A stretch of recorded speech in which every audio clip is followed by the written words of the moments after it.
Oi, gente, bora estudar o tecido muscular, então?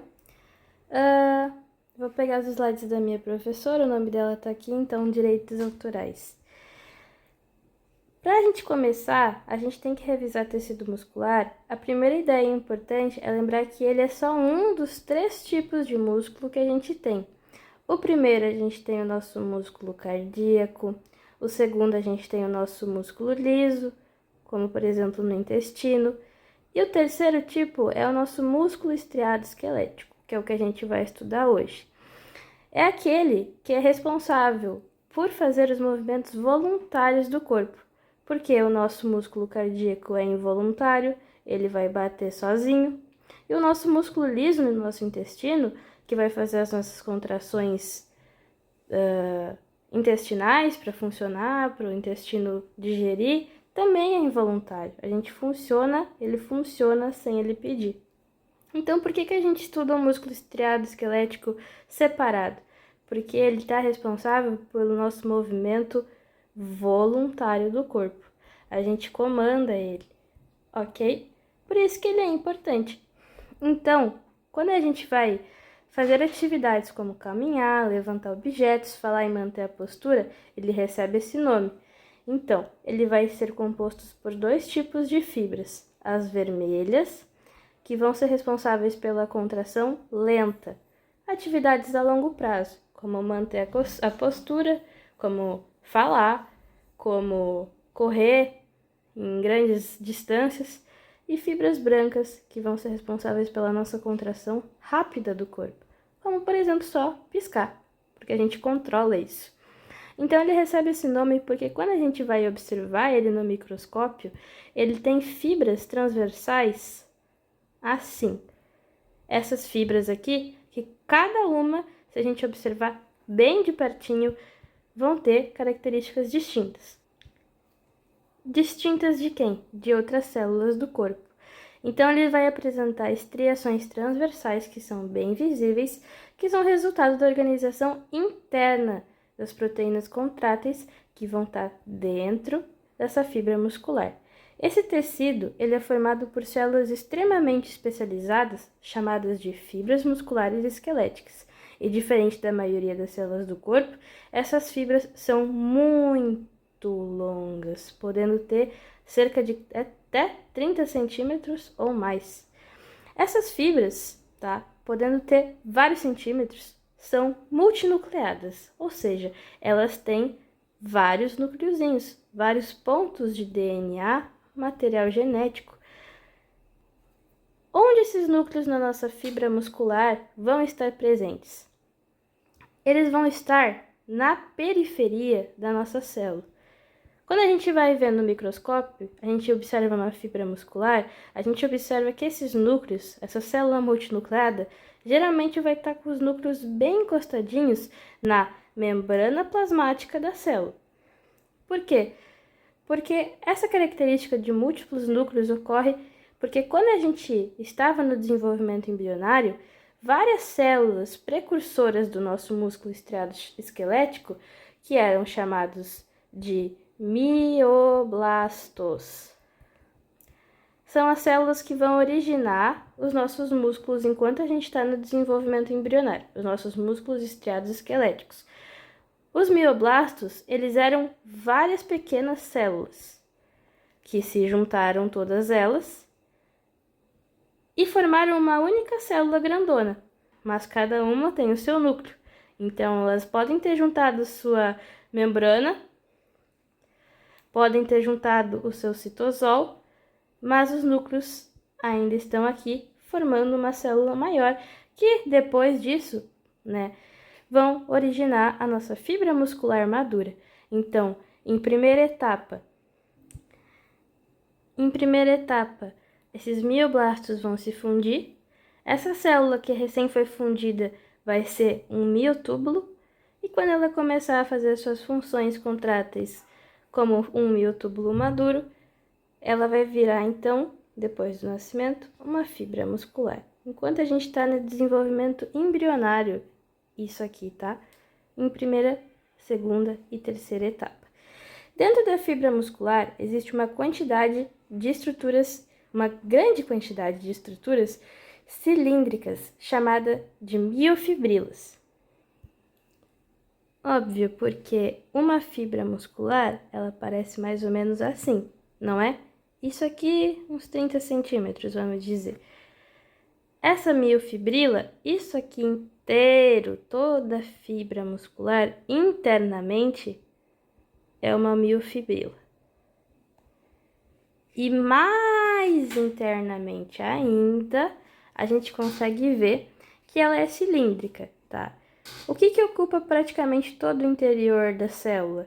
As miofibrilas são formadas por unidades chamadas de sarcômeros, que são constituídas por actina, miosina e outra actina. Um sarcômero é meia actina, uma miosina inteira, e mais meia actina, totalizando uma actina inteira. Vamos botar meia actina, mais uma miosina e mais meia actina. Isso é igual a um sarcômero, que é a unidade contrátil, menor unidade contrátil dentro da miofibrila. Sarcômero. Então, ele vai parecer mais ou menos assim, cada sarcômero. Dentro dessa fibra muscular, então, vai existir uma grande quantidade de estruturas cilíndricas. Isso aqui é visto mais que microscopicamente, porque isso aqui é uma estrutura cilíndrica, tá? Entendeu? Beleza. Então, essas miofibrilas são formadas por unidades pequenas contrastes chamadas de sarcômero, isso aqui é um sarcômero, que são as unidades básicas de contração muscular, e cada sarcômero é delimitado por uma estrutura chamada linha Z, que é essa parte branca aqui.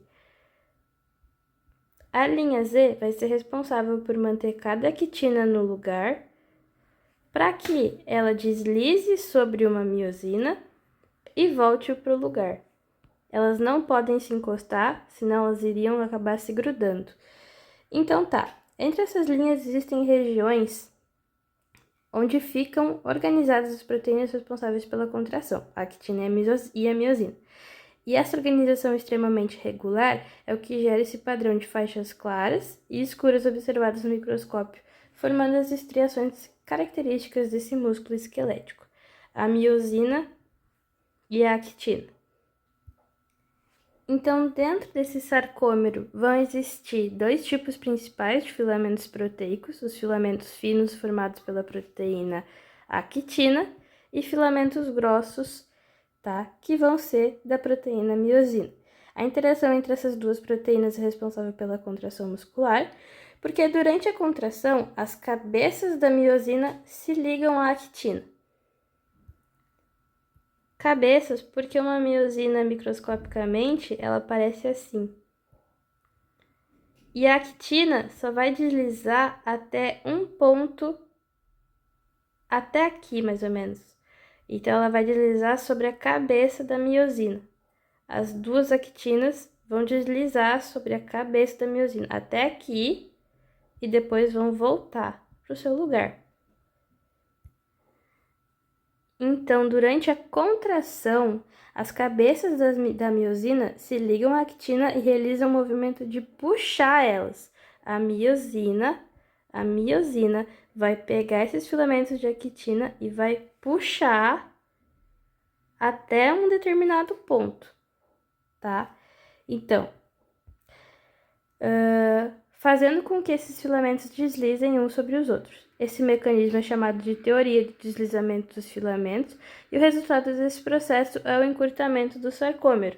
Óbvio, porque se um sarcômero é isso aqui, o resultado do processo que a actina antes estava lá e a miosina puxou ela até ela chegar aqui, vai resultar no encurtamento do sarcômero. Esse encurtamento do sarcômero, como eles estão organizados em série ao longo da fibra muscular, porque um vai estar conectado no outro, ó, entendeu? Um vai estar conectado no outro. Ele vai realizar, então, uma série de contração ao longo de toda a fibra muscular, o que vai resultar na contração do músculo. Esse processo depende diretamente de duas coisas fundamentais: a ATP, que é a nossa energia intracelular que a gente já conhece, a adenosina trifosfato. Nossa energia, de quem que produz? A nossa querida amiga mitocôndria. Então, a ATP é a molécula de energia utilizada pelas cabeças da miosina para realizar esse movimento de deslizamento.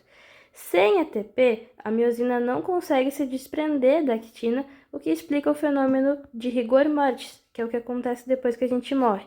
Em cerca de 24 horas, onde a gente morreu ou menos, onde acabou a nossa reserva de ATP, não tem mais, porque a nossa mitocôndria não recebe mais oxigênio quando a gente para de respirar e, consequentemente, não produz mais ATP.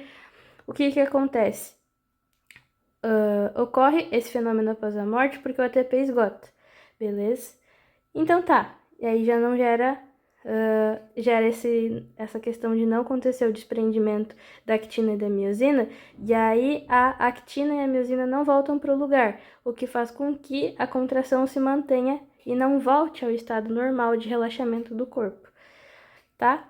Já o cálcio é a segunda fundamental.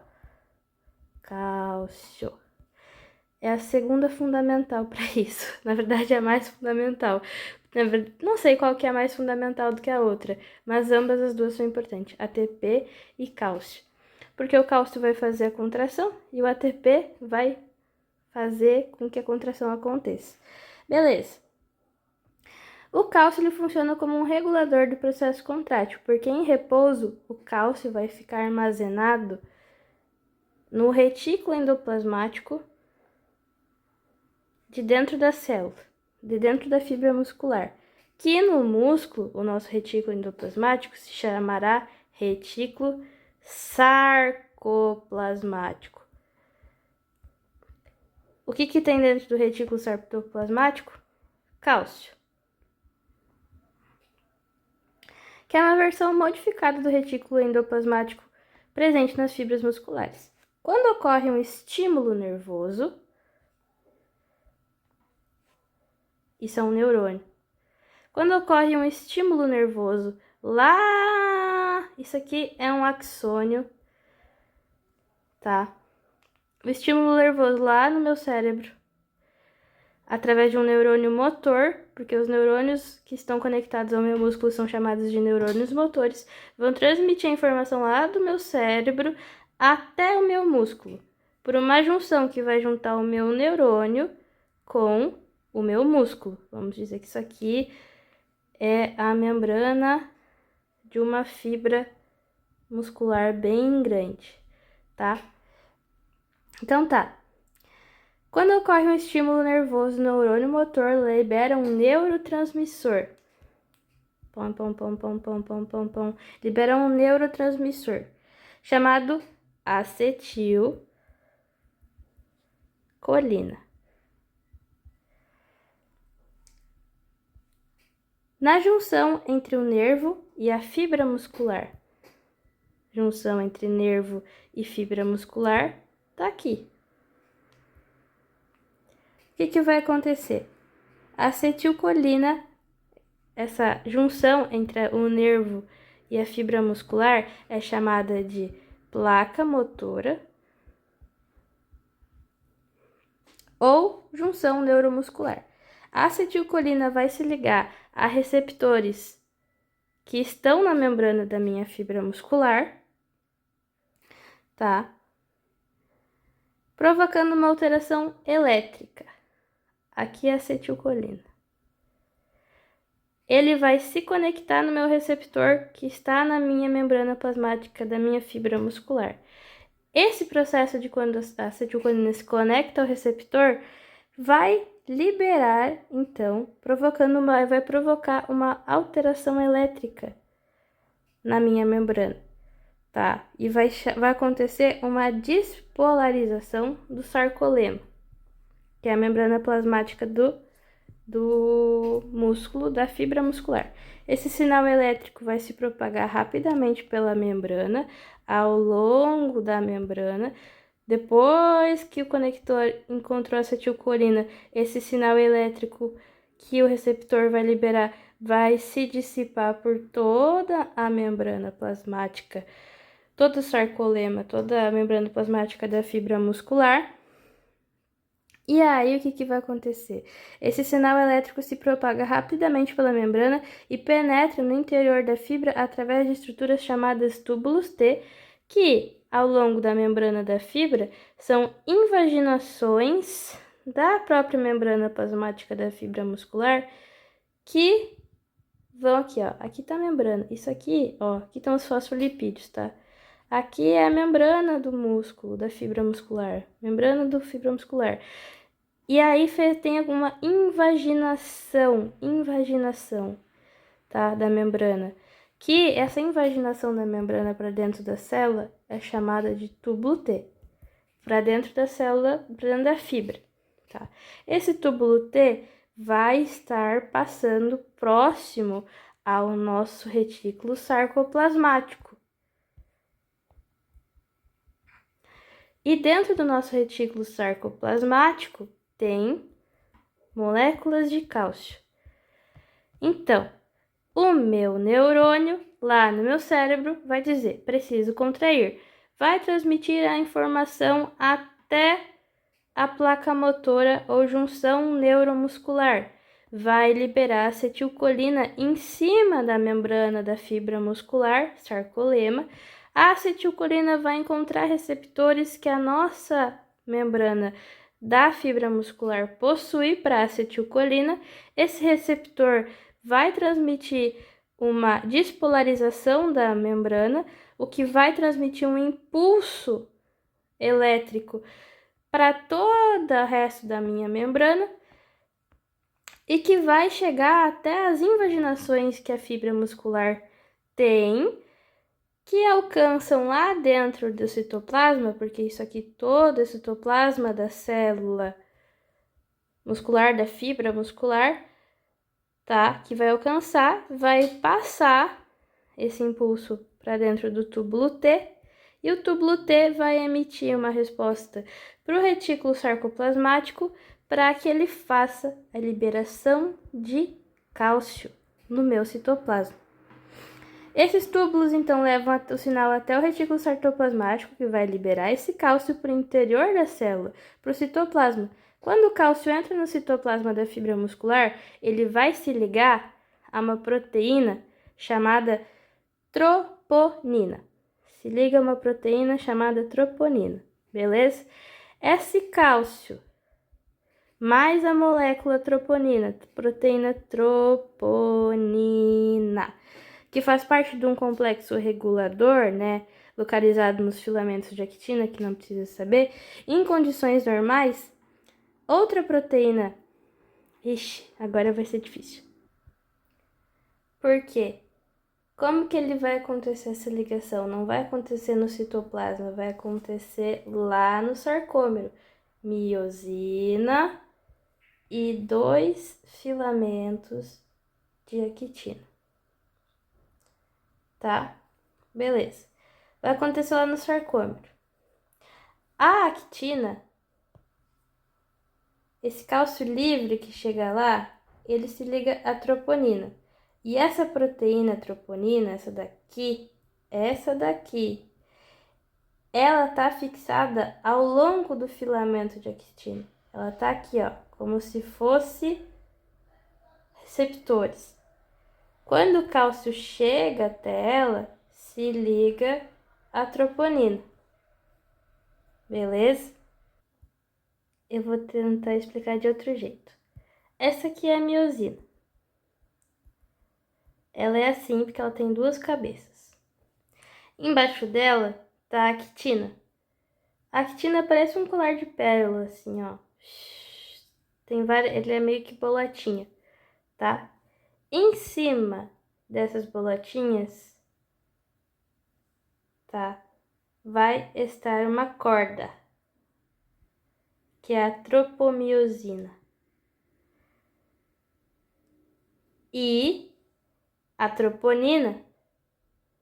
Vão ser algumas proteínas que vão estar acopladas nessa fitinha, tá? Porque uma tá grudada na outra. A troponina, tá? É a fita, essa fita branca, e a tropomiosina é esses pontinhos verdes.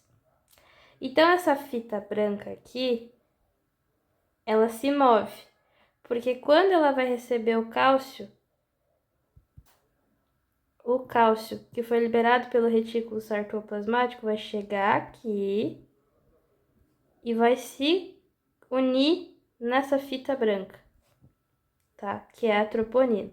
Vai se unir aqui nessa fita branca, tá? E aí, o que vai acontecer? Essa fita vai se mover, porque ao receber o cálcio, esses verdinhos aqui vão empurrar, a tropomiosina vai empurrar para o lado essa fita branca. Então, o furo que aparece. Agora, os furos dessas pérolazinhas aqui, esses furinhos aqui, tá? Que são sítios de ligação desse cálcio, aparecem, pois a fita não está mais em cima dele, tá? Então, o que vai acontecer? Vou desenhar de novo. Essa aqui é a actina. Em cima da actina tá a troponina. E na troponina tá a tropomiosina. O cálcio vai chegar aqui, vai entrar. Depois que isso aconteceu, a tropomiosina vai identificar e vai puxar para o lado essa fita branca. Aí a fita branca vai desaparecer, não desaparecer, só vai ser puxada para o lado, fazendo com que então a actina, que é assim, fique descoberta dessa troponina. E aí o que vai acontecer? A miosina, depois que não tá mais aquilo ali, depois que aquela fita branca saiu e a actina ficou descoberta, a miosina, que tem vários encaixes assim, ó, ela parece uma escovinha de cílios, ela vai encaixar nos furinhos da actina, tá? Isso, dessa questão de se encostarem, mas não se encostarem, tá? Porque somente os fiozinhos vão encostar, não a miosina que vai encostar nela, mas os fiozinhos da miosina vão encostar na actina, aí que vai desencadear o processo de contração. Beleza? Porque elas não podem se encostar, porque senão elas não se desgrudariam e precisa ter a zona Z, a linha Z, que é o que segura a actina sem encostar na miosina. O que vai acontecer depois que o cálcio entrar? E aí entrar na troponina e a tropomiosina levar a troponina para o lado, para que a actina fique descoberta e as mãozinhas da miosina entrem nos feixezinhos, nos buraquinhos da actina, e aí aconteça o processo de contração, vai acontecer só com as mãozinhas da miosina entrando lá, mas não vai acontecer um encostamento da miosina direto na actina, não acontece, porque quem mantém elas ali é a linha Z. Que complexidade, Jesus! Esse ciclo de contração, tá? Enquanto houver cálcio disponível e ATP suficiente, o processo de contração vai continuar acontecendo, né? O sarcômero vai diminuir, aí vai flexionar o músculo e a contração vai ou estender, né? O músculo vai continuar acontecendo. Quando esse estímulo nervoso termina, o cálcio que tava lá, né? O cálcio que tava lá em cima da actina e da miosina vai voltar para o citoplasma, vai ser bombeado para dentro do retículo endoplasmático, do sarcoplasmático, de novo contra o gradiente de concentração, mesmo que lá dentro já tenha muito cálcio, através de proteínas, tá? Através de proteínas transportadoras que vão fazer o gasto de ATP, porque vão fazer contra o gradiente de concentração, então são proteínas ativas. Com isso, com a diminuição da concentração do cálcio no citoplasma, a troponiosina vai voltar a bloquear os sítios de ligação da actina, aquela fitinha branca vai voltar para cima da actina, tá? Depois que a contração acaba, o que vai interromper a interação das mãozinhas da actina nos sítios de filamento da actina, que são esses aqui. Aí vai voltar a troponina para cima, né? Porque a tropomiosina trouxe de volta, ela meio que carregou essa fitinha, a troponina para cima da actina de novo, o que vai interromper a conexão da mãozinha da miosina ali, o que vai, com a falta do cálcio, né? Que o cálcio voltou para o retículo sarcoplasmático, vai interromper a contração. Então, isso faz com que a fibra muscular relaxe e retorne ao seu comprimento original. Além das proteínas contráteis, as fibras musculares possuem grande quantidade de mitocôndrias. Por quê? Aqui está uma fibra muscular e dentro dela tem mitocôndrias. Mitocôndrias, as queridas. Porque a contração muscular exige grande produção de ATP, então fases da respiração celular, né? Um fora e duas dentro. E o que vai acontecer na respiração celular gera ATP. Então é importante, que é o essencial para a contração, né? E aí o que vai acontecer? Além disso, né, de grande produção de ATP, também possuem reservas energéticas importantes como o glicogênio e a mioglobina dentro do citoplasma da fibra muscular, né? Serve como reserva de glicose para a produção de energia, porque a glicólise usa glicose para gerar ATP. Então, eu preciso de reserva de glicose em forma de glicogênio no líquido das minhas fibras, né? Internamente no citoplasma das minhas fibras. Interessante, tá? E mioglobina, tá?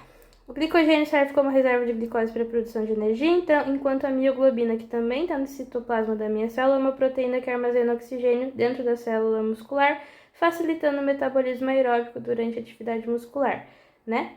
As fibras musculares esqueléticas também vão apresentar um sistema de organização estrutural que envolve tecidos conjuntivos, tá? Porque cada fibra muscular é envolvida por uma camada chamada endomísio. Aqui, ó. Isso aqui, ó, que vocês estão vendo aqui, é isso aqui. Só que tá aparecendo só a pontinha dela, né? É uma fibra muscular. Toda fibra muscular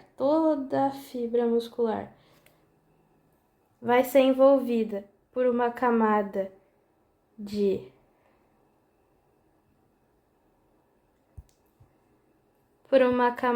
endomísio, tá? E aí, grupos de fibras também vão formar fascículos que vão formar o perimísio, ó. O meu epimísio, esse daqui, esse aqui é meu endomísio, esse de fora aqui. O meu endomísio vai originar fascículos para dentro da minha fibra. E esses fascículos para dentro da minha fibra vão se encontrar em canais que vão se chamar perimísio, tá? E todo o músculo vai ser envolvido por uma camada externa ainda, chamada perimísio. Então, endomísio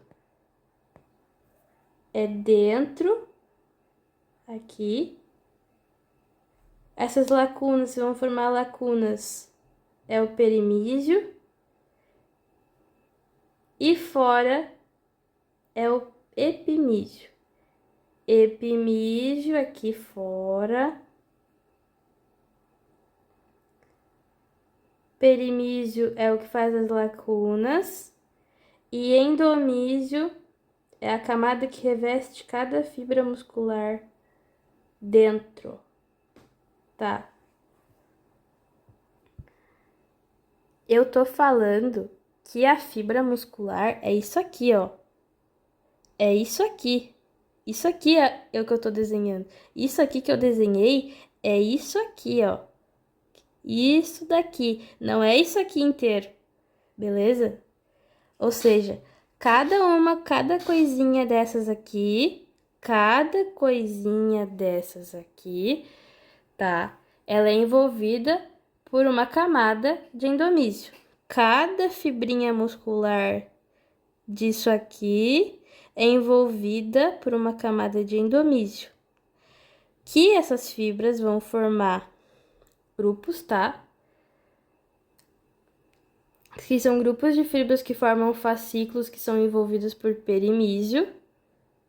Que isso aqui é um perimísio, tá? E todo músculo, isso aqui que é o músculo, todo o músculo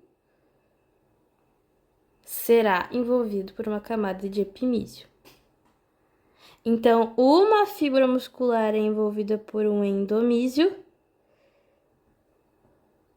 que é envolvida por um perimísio, e um grupo de fibras musculares, ó, que é envolvida por um perimísio aqui, ó, perimísio também, ó. E o músculo inteiro é envolvido por um epimísio. Esses 3 níveis de tecido conjuntivo, tá? Porque isso aqui, perimísio, epimísio e endomísio, são tecidos conjuntivos. Esses 3 grupos de tecido conjuntivo ajudam a organizar o músculo e também participam da transmissão da força gerada pela contração até os tendões e ossos, tá? Uma coisa para não se confundir, perimísio separa grupos, mas também separa aqui, ó. Isso aqui, o perimísio vai separar os grupos de fibras musculares e o que vai separar cada uma das fibras é endomísio, ó. O que separa cada fibra uma das outras, ó, separa fibra de fibra. Envolve fibra por fibra, endomísio. O que separa grupos de fibras é o perimísio. E o que envolve todo o músculo, epimísio. Ó, isso aqui é o músculo, tá? Aqui, ó, essa parte aqui é um pedaço do músculo. Escolheram, deixaram ele redondo da forma pior possível para demonstrar isso aqui, porque à primeira vista tu acha que isso aqui inteiro é uma fibra muscular, mas não é. Ó, aqui, ó, tá ela aqui, ó, o desenho dela total, ó. Mas é de se confundir a cabeça mesmo. Na lâmina parece assim, ó, endomísio, separa fibra de fibra. Perimísio separa um grupo inteiro de fibras. E o epimísio é o que reveste o músculo. 2 tipos diferentes de corte do músculo transversal, tá? Transversal dá pra ver os núcleos na camada mais periférica, né? Quase encostando ali na membrana. E num corte longitudinal aqui, fibra por fibra, tá? Ó, aqui. 2 tipos diferentes de corte. Outra coisa importante também, que tem mais a ver com fisiologia, tá? Outra característica importante desse tecido é a presença de chamadas células satélites, que são células tronco musculares localizadas entre o sarcolemma, né, e a lâmina basal da fibra muscular, porque elas permanecem geralmente em estado de repouso. Elas vão ser ativadas quando ocorre uma lesão muscular, tá? E quando isso acontece, elas proliferam e se diferenciam em novas fibras musculares, tá? Ou ajudam na reparação do tecido danificado. Aqui tá danificado. Elas vão lá, células satélites, e recuperam o tecido danificado, tá? Ou elas viram outras fibras, ou elas ajudam a recuperar o tecido danificado, porque elas se colocam ali como se fosse... Aqui tá uma danificação. Ela vai lá e se coloca ali, meio que tampando essa lesão, e aí ela se diferencia e se junta, e vai se juntando, e vai se juntando, vai se juntando, e no fim tu vê que ela se fundiu ali com a fibra e já não existe mais a distinção do que é uma célula satélite e o que seria a fibra muscular, tá? Apesar disso, tá? Apesar dessa questão de reparação, a capacidade regenerativa do músculo esquelético é limitada, especialmente em lesões muito extensas, tá? Então, funcionalmente, o músculo esquelético pode apresentar diferentes tipos de fibras, tá? O que constitui as nossas fibras musculares? Proteínas, né? Actina e miosina. Então, o que forma novas fibras musculares? Ingestão de proteína, actina e miosina. O que forma novas fibras musculares, de um modo direto, o que forma novas fibras musculares é ingestão de proteína, tá? Para formar actina e miosina. A célula satélite, ela só vai recuperar lesões, tá? E ela só vai se diferenciar em novas fibras musculares em caso de lesão, não para o crescimento e nem hipertrofia do músculo, tá? Beleza. Existem tipos diferentes de fibras, tá? Que vão variar de acordo com o metabolismo e a velocidade de contração. Existem fibras do tipo 1, que a gente viu lá no início da aula, que são fibras de contração lenta, que são as vermelhas, tá? Que possuem muitas mitocôndrias, alta quantidade de mioglobina e são mais resistentes à fadiga, sendo importantes para atividades de resistência, como manter a postura ou correr longas distâncias. E também tem fibras tipo 2, tá? Que são as de contração rápida, que são as brancas, porque elas produzem força rapidamente, mas se fadigam com maior facilidade, sendo importante para movimentos rápidos e explosivos. Então, graças a toda essa organização estrutural e molecular, o tecido muscular estriado esquelético consegue transformar energia química armazenada em energia mecânica, produzindo movimento e contração. Voluntária, tá? Porque essa é a diferença com o músculo liso e cardíaco, que são involuntários. Voluntária. Então, isso permite movimentos voluntários complexos do corpo, até funções essenciais, como manter a postura, estabilizar as articulações e gerar calor corporal através da atividade muscular. E essa capacidade contrátil altamente organizada faz o músculo esquelético um dos tecidos mais especializados e energeticamente ativos do organismo. Espero que tenham entendido. Beijo no coração.